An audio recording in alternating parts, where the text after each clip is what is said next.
పని లేదు. ఈ పనిలని చంపుతున్నారు పని కాకుండా. నాకేమో పూజ కూడా కావటం లేదు వీళ్ళ మాటలకు. అదేంటక్క ఇంత పొద్దున్నే వచ్చావు? అవును, నీ పక్కింటామే రోజు ఏదో ఒక తప్పు చేస్తుంది నీ దగ్గర. నువ్వు ఎందుకు ఇస్తున్నావు? నీకు ఇబ్బంది అనిపించడం లేదా ఏమిటి?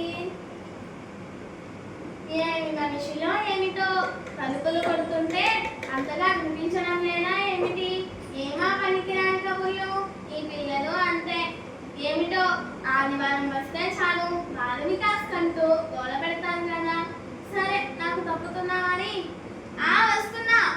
వస్తున్నా ఎవరో కానీ. లోపలికి రావచ్చా తల్లి? రండి రండి. నా పూజలకు మెచ్చి ఇలా వచ్చారా? చాలా సంతోషం. అందరూ నాకు పూజలు పిచ్చి అని ఏడిపిస్తూ ఉంటారు. కాస్తంత బాధే అయినా నేను నా పూజలను మాత్రం మానలేదు. అమ్మాయి సుశీల, పిల్లలు ఏమైనా రా, అందరూ రండి. దేవతలు మన ఇంటికి వచ్చారు. రండి రండి. మా అమ్మగారి పూజలకు దేవతలే దిగి వచ్చినట్లున్నారే. ఎవరు? నీ మొహం. వాళ్ళు దేవతలు తెలుసా? అంత మాట అన్నావేంటే? సరేలేండి.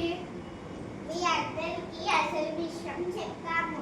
బామ్మ వాళ్ళు దేవతలు కాదు, మా బాల వికాస్ పిల్లలు వాళ్ళు. ఏంటి? మీరు దేవతలు కాదా? బాల వికాస్ పిల్లలా?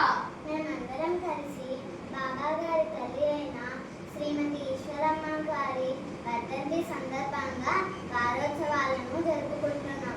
అందుకే మేమంతా కలిసి బాల వికాస్కి వెళ్దామని నిర్ణయించుకున్నాం. ఓరి పడవల్లారా, నన్నే బోల్తా కొట్టించారా? సరే, చాలా బాగుంది. ఆంటీ, సరే మేము ఇంకా బాల వికాస్కి వెళ్ళి వస్తాము. సరే వెళ్ళిరండి. రోడ్డు మీద చూసుకుంటూ జాగ్రత్తగా వెళ్ళిరండి. సుశీల, బాల వికాస్ అంటే ఏమిటి? బాబా గారు విద్యార్థులందరికీ మంచిని చక్కగా నీతి కథల ద్వారా చెప్పిస్తుంటారు. దాని ద్వారా పిల్లలకు ఎవరితో ఎలా మాట్లాడాలో, క్రమశిక్షణగా ఎలా ఉండాలో, సేవ ఎలా చేయాలో తెలుస్తుంది. బాబా గారు ఈ కార్యక్రమాన్ని తల్లి కోరిక మేరకు చేయబట్టారు. బాబా గారా? ఆయన ఎవరు? భగవాన్ శ్రీ సత్సాయి బాబా గారు అనంతపురం జిల్లా పుట్టపర్తి అనే గ్రామంలో జన్మించారు. ఈశ్వరాంబ పెద్ద వెంకన్న రాజుల తనయుడుగా అవతార పురుషుడుగా జన్మించిన భగవంతుడు. ఆయన చిన్నప్పటి నుండే పిల్లలతో పరీక్షలు రాపిస్తూ మాణిక్యాలా తయారు చేస్తున్నారు. బాల వికాస్లో ఇంకా ఏం చెప్తారు? రామాయణం, భాగవతాలు, భజనలు, మానవతా దేవుళ్ళు, పండగలు వాటి యొక్క విశేషతలు, ఆటలు పాటలు మరి ఇంకెన్నో చెప్పిస్తుంటారు. దీనివల్ల పిల్లలు ఎంతో మంచిగా తయారవుతారు.